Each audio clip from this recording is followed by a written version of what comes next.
Next problem is the following.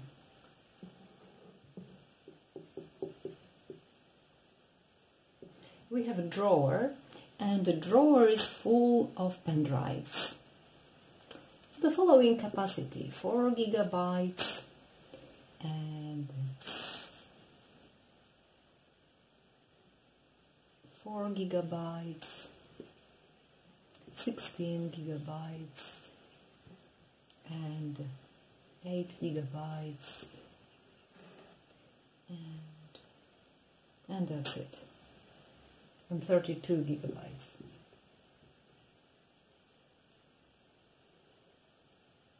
Okay, what do? We want to store 22 gigabytes somehow of data, and we just open the drawer and we choose randomly 2 pen drives. What's the probability we succeed? Okay, so now what's the omega? What's the omega here? Omega is choosing 2 out of 1, 2, 3, 4, 5. So the number of pairs of pen drives is 5, and we choose 2. Okay, so we have the possibility of finding, so we have 5 factorial over 2 factorial times 3 factorial.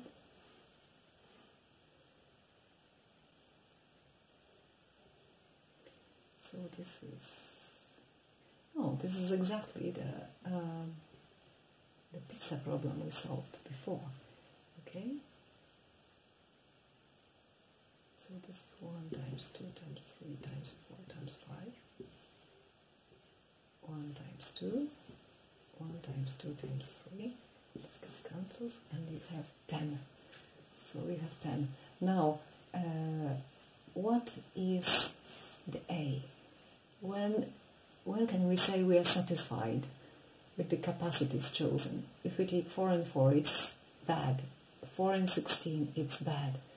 4 and 8, it's still bad. But 4 and 32 is okay. So 4 and 32, this is one choice which is satisfactory.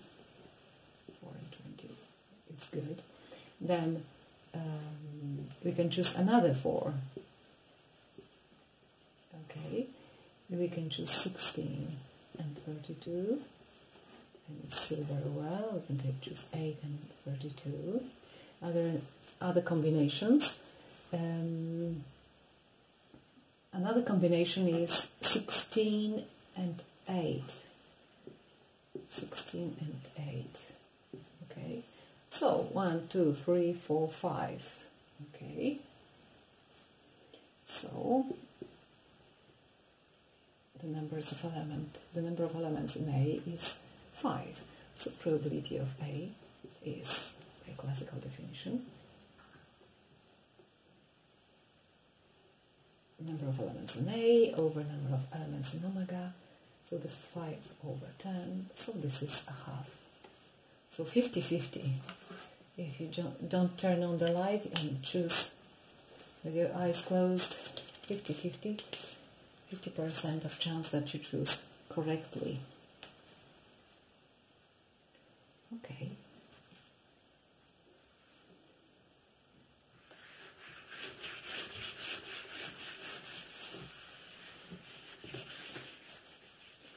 Okay, next definition.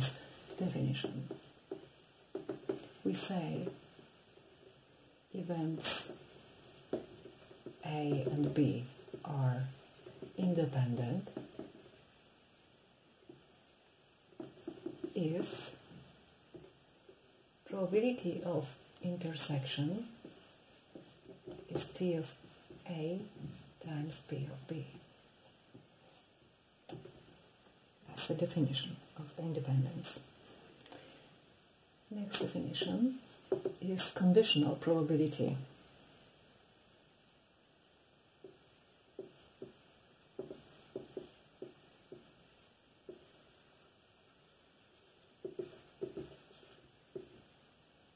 Probability that A under the condition that B is equal to probability of A intersection B divided by P of B. So what does it practically mean? If again we show omega, it's a kind of big pool, and set B is a part of it, and set A is another part of it. So what does this formula practically mean? We are interested in event A, but only under the condition that B also occurs. So we treat it as if it was the new omega. So practically, we are interested in this A intersection B divided by P of B. Okay. Well, let's have a look at this formula once from another point of view. P of A intersection B equals P of A under the condition that B times P of B. Okay? Okay, if you compare this and that, then what does it mean for the events to be independent? That would mean that P of A is the same as P of A under the condition that B. Okay, so if A, B are independent, then we have P of A equals P of A under the condition that B. Doing the same for P of B under the condition that A, we can obtain P of B equals P of B under the condition that A. Okay? So if A and B are independent, then we have also the following facts. And with independence it's a funny thing that sometimes in the probability theory we just calculate it without thinking about the events, and sometimes we just feel the events are independent, or we assume that they are independent, which is quite obvious. For example, if there are two runners and both have some chances, that usually the chances of winning are independent, especially if they run in different races. If we toss a die, then the outcome on the first die is independent from the outcome on the second die. We feel it must be independent. Okay?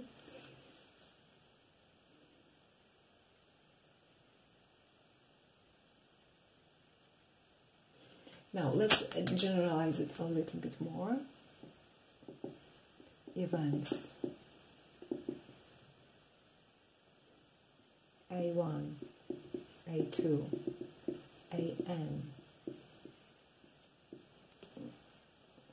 from family F are independent.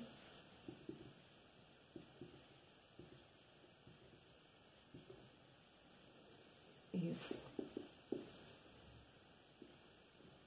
probability of AI intersection AJ equals P of AI times P of AJ for I less than J. And P of AI intersection IJ intersection AK equals P of AI, P of AJ, P of AK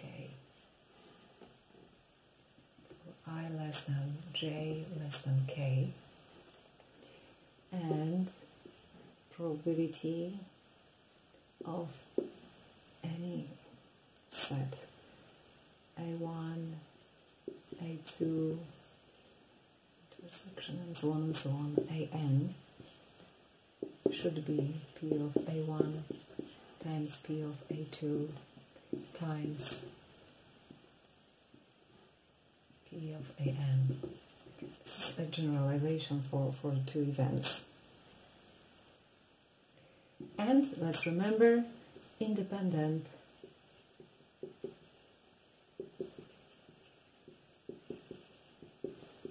often means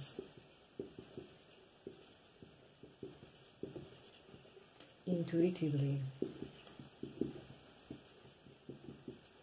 independent.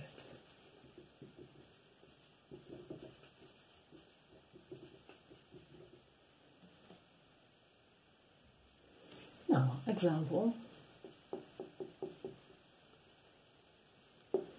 tossing to die. So we have, of course, omega has 36 possible outcomes, and let A denote the event sum is more than 10, and B means sum is odd.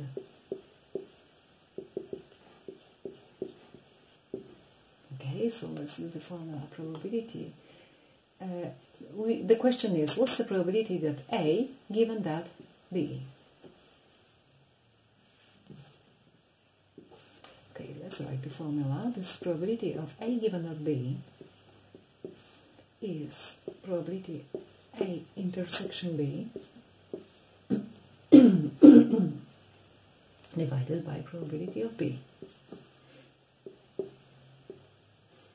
Okay, probability A intersection B. What is A intersection B? Can we list all the outcomes? More than 10, but also the sum is odd. So it could be 5, 6 or 6, 5. If you take 6, 6, it's just very bad. Okay, so probability of this is 2 over 36.